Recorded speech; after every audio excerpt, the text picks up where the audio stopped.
நான் ஒண்ணு சொல்றேன், கேஸுக்கு போயிடலாம் சார். எது ஒண்ணும் ஷோக்காக அந்த ஆடும் கலைஞன் தன்னை மறப்பார், தன் ஏந்தி கொண்டு இன்பம் கொடுப்பார், திமிரு எங்க ஏது அது கமருதின் கூட போது. சார் இன்பம் கொடுக்கணும், அவங்க இன்பமா இருக்குது, நமக்கு இன்பம் கொடுக்கணும், நமக்கு துன்பம் தான் தராங்க. Hello, it's a very strong player, a gamer. Okay okay, ஃபர்தரா இத பத்தி, அதாவது அவரே கில்ட்டின்னு ஒத்துக்கிட்டதால இத பத்தி பேசக்கூடாது. எஃப்ஜே கேஸ் இருக்குல, ஃபர்ஸ்ட் கேஸ். ஓகே, அது சொல்லுங்க. ஆதரிக்கு that was an excellent case actually. இந்த கேஸ் எது நோக்கமோ அது நடக்காம பாத்துக்கிட்டாங்க. But it's a very intelligent case. இந்த கேஸ ஃபுல்லா முடிச்சு லாயர்ஸ்க்கு ஏதாவது வேலை இருக்குன்னு ஆடியன்ஸ் வரைக்கும் ப்ரிப்பேர் பண்றது எப்படி தெரியுமா இருந்தது?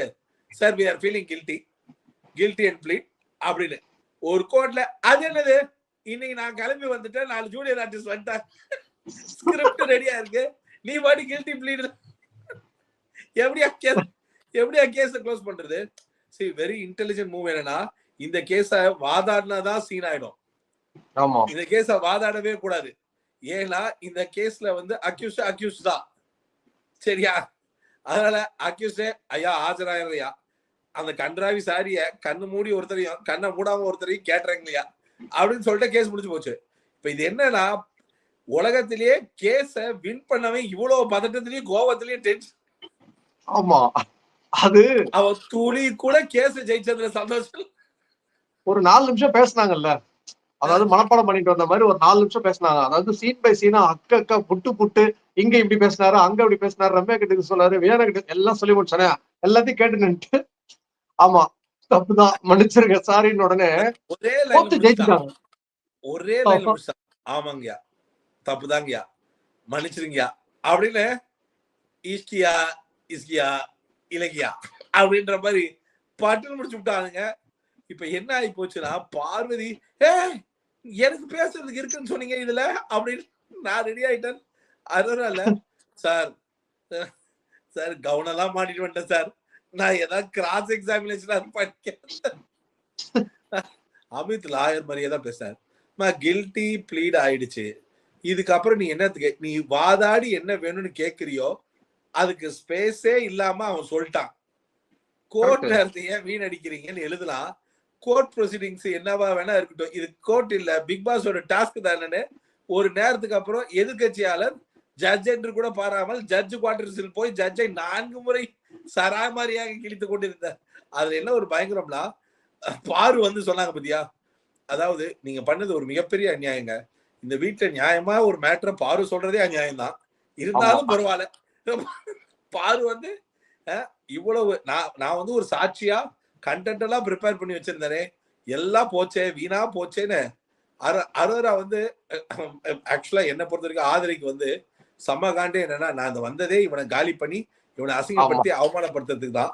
அத கட்சியில இல்லாம பண்ணிட்டீங்களேடா, கேஸே இல்லாம, கேஸ் போட்டதோட நோக்கமே கடைசியில கேஸ் போட்ட நான் லூஸ் ஆயிட்டேனேடா அப்படின்னு. உண்மையிலேயே ஆப்போசிஷன் வெரி இன்டெலிஜென்ட் பிளே. என்னன்னா, இந்த கேஸ ப்ளீட் கில்ட்டி, அது அவன் எவ்வளவு வாத திறமையில சூப்பரா கொண்டு வந்து அவனே ஒத்துக்க. எஃப்ஜே ஒரு ஈகோல எல்லாம் போகாம எஃப்ஜே ஒரு ஸ்மார்ட். இதுல வந்து இந்த இடத்துல இத வந்து கேட்டு இதே இடத்துல இதை முடிச்சுக்கணும்னு சொன்னா கேட்கக்கூடிய கேரக்டர் அது. பட் என்ன பியூட்டினா, இந்த டாஸ்க் மட்டும் இல்லாம இந்த வீட்ல இதுக்கப்புறம் இதை பத்தி பேசவே கூடாதுன்னு ஒரு கேட்டு போட்டாங்கல்ல, அதுல திருப்பி வந்து கிளவர் மூவ் அது. ஆனா மேட்டர் என்னன்னா, இதெல்லாம் யாரு கேட்க போறா, அது ஷோ அப்படின்னு சொல்லிட்டு பாரு சொல்றது கேட்காது. இதுல வந்து ஆதிரை வந்து இதுல என்னன்னா, வெளியில இருந்து வந்து பார்த்ததுனால இந்த கேஸ வாதாட விடாம எடுத்த மூவ் வந்து இன்டெலிஜென்ட் மூவ், சூப்பர் மூவ், அது செம்ம மூவ் அது. and very much appreciating it's a brilliant move from Vikram and Co. FJO Vikram சொன்னது கேட்டு, அதுவும் விக்ரம் இதான் கேட்பான், சாரி ஓகே தானே, ஓகே அவ்வளவுதான் முடிஞ்சு போச்சு, நீங்க கவலைப்படாதீங்க, நீங்க இன்னைக்கு வந்துட்டு என் ஃபீஸை மட்டும் கட்டுங்க, நான் மிச்சது உங்களுக்கு தேவையானது என்னவோ அதை நான் பண்ணிடுறேன் அப்படின்னு சப்பம் சூட்டார். சூப்பரா. ஏன்னா அந்த அண்டர்ஸ்டாண்டிங் இருக்கணும்ல. இப்ப விக்ரம் சொல்லும் போது எஃப்ஜே வந்து இப்போ ஒருவேளை கானா வேணாத்து வந்தாலும் ஒத்துருக்க மாட்டாரு, நான் ஏன் கேட்கணும் அதெல்லாம் முடியாதுன்னு சண்டைக்கு நின்றுருப்பாரு. எஃப்ஜேவும் அதை ஒத்துக்கிட்டது 2 பேருக்குள்ள. இதுல வந்து வக்கீலும் தெனாலிராமன் தான். இவரு நம்ம எஃப்ஜேவும் தெனாலிராமன் தான் கிடையாது, அவன் கில்லாடி ராமன் தான். சரியா? சோ மீண்டும் ஒரு முறை ஆதிரைக்கு விபூதி. அது ஆதிரைக்கு வந்து ஜட்ஜ், இப்ப ஜட்ஜுக்கு என்ன பிரச்சனை தெரியுமா? ஜட்ஜில் வந்து அங்க ஒரு கன்ஃபியூஷன் ஆச்சு பாரு. சுபிக்ஷா ஆப்போசிட் இந்த பாருமா, நீ ஜட்ஜுக்கு புது ரோலு, உனக்கு ஜட்ஜு என்ன கோர்ட்ல என்ன நடக்குதுன்னு தெரியல, நீ வேற வந்து அவங்களும் பேசிட்டுமேனா இல்ல பட்டிமன்றமா? அதான் தலையில ஒயிட் போட்டவங்களாம் ஜட்ஜ் ஆட முடியாது. உனக்கு இந்த சேரை அமித்தோட மேட்ச் பண்றதுக்காக சேர்ல 4 சோஃபா போட்டிருக்காங்கன்னு கூட தெரியாம நாங்க மேட்ச் பண்ணி கொண்டு போயிட்டு. பட் அல்டிமேட்லி அமித் சொன்னது கரெக்ட் தானே சார்? இப்போ ஒரு கொலைகாரனோ இல்ல ஒரு திருட்டோ ஏதோ ஒன்று ப்ரூவ் பண்றதுக்காக, அதுதான் பிக் பாஸ் சொல்றாரு, என்ன தீர்ப்பு வரணும்னு இந்த கேஸ போடுறீங்கன்னு ஒரு கேஸ போய் கேக்குறாரு. அந்த தீர்ப்பு வந்துருச்சு, அதுக்கப்புறம் நீ வாதாடி யாருக்கு என்ன பண்ண போற? அது இங்க வாதாடுறதோட நோக்கம் அந்த பிரச்சனையை எப்படி அணுகுறோம் அப்படின்றதுதான் பாயிண்ட். சரியா? அந்த பிரச்சனையை எப்படி அணுகுறோன்றதுல பாயிண்டா எடுத்து பேச வைக்கிறதுல, பிரச்சனைய வந்து கேஸா போகும்போது கேஸுக்கு பதில் வாதாடி ஜெயிக்கணும் இல்ல, எதிராளி தோத்துட்டேன்னு ஒத்துக்கிட்டாலே ஜெயிச்சாச்சு. நீங்க அதுக்கப்புறம் ஒண்ணுமே பண்ண முடியாது. இந்த கேஸ்ல உங்களோட இன்டென்ஷன் என்னவோ அது ஒர்க் அவுட் ஆகல.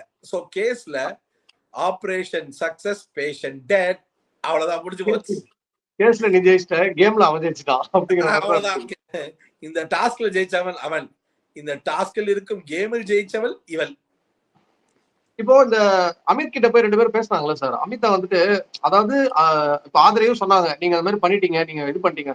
பட் பார்வதி யூஸ் பண்ற சில வேர்ட்ஸ் இருக்குல்ல, ஈஸிலி ஆடியன்ஸையும் சரி வீக்கெண்ட்லயும் சரி இன்ஃபுளுன்ஸ் பண்ற மாதிரி வார்த்தைகளையும் சொல்றாங்க. அதாவது அவங்க கேட்க வந்த ஒரு விஷயத்த, அவங்க கேட்க வந்த நியாயத்தை கேட்க விடாம பண்ணிட்டாங்க எஃப்ஜே, இதுல உங்களுக்கும் ஒரு பங்கு இருக்கு, நீங்களும் இந்த பொண்ணை வந்து இந்த மாதிரி பண்ணிட்டீங்கன்னு சொல்லி அமித்தை பிளேம் பண்றது இருக்குல்ல, அது பர்பஸ்ல தானே பண்றாங்க ஒரு வாட்டி. கண்டிப்பா. ஏன்னா ஒரு விஷயம் தான் என்னன்னா, ஜட்ஜோடைய தீர்ப்புக்கு அப்புறம் ஜட்ஜோடைய தீர்ப்பு மேல உங்களுக்கு ஒரு உடன்பாடு இல்ல, ஷோ விட்டு வெளில வந்துறீங்க, நீங்க எப்படி இப்படிப்பட்ட தீர்ப்பை கொடுப்பீங்க அப்படின்றது இந்த கோர்ட்ல யார் வந்து இந்த மாதிரியான கான்வர்சேஷனை வளர்ப்பாங்கன்னா, தோத்தாங்கல்ல அவங்க சைட்ல நீங்க ரொம்ப வேலை போயிட்டீங்க, அநியாயம் பண்ணிட்டீங்கன்னு. இங்க என்ன அநியாயமா நடக்குதுன்னா, நான் இன்னைக்கு கோர்ட்டுக்கு வரும்போது லா பாயிண்ட்ஸ் 10 படிச்சுட்டு வந்தேன். நான் பொய் சாட்சியோ சொல்றதுல நான் ஒரு 10 பாயிண்ட் வந்தேன். எங்களுக்கெல்லாம் ஸ்கோப்பே இல்லாம சீனை திருடி 2 செகண்ட்ல முடிச்சிட்டீங்களே, எங்க பெர்ஃபார்மன்ஸே போச்சே அப்படின்றதுதான் இவங்க 2 பேரும். அதுவும் ஆதிரியோடைய சிறந்த நோக்கம். அந்த ஒரு நோக்கம் வந்து ரொம்ப நல்ல நோக்கம். அதனால அமித்தை வந்து கேட்கும் போது அமித்துக்கு என்ன புரியல, என்னடா அது, இதுங்களை ஜெயிக்க விட்டாலும் புரிய மாட்டேங்குது, இதுங்க ஜெயிச்சாலும் நம்மள விட மாட்டேங்குது, அது மாதிரியான ஒரு மனநிலைக்கு போயிட்டாரு. எனக்கு அதுல இருந்து மேட்டர்ல கட் பண்ண உடனே எஃப்ஜேயும் ஆதிரியும் பேசிட்டாங்கல்ல, அது வந்து அது ஆக்சுவலா வந்து வேற யாராச்சும் சொல்லியிருந்தா ஒரு மாதிரி கோவமா தான் எடுத்திருப்பாங்க. இன்ஃபேக்ட் அவனுக்கு கூட கோவம் வந்திருக்கலாம்.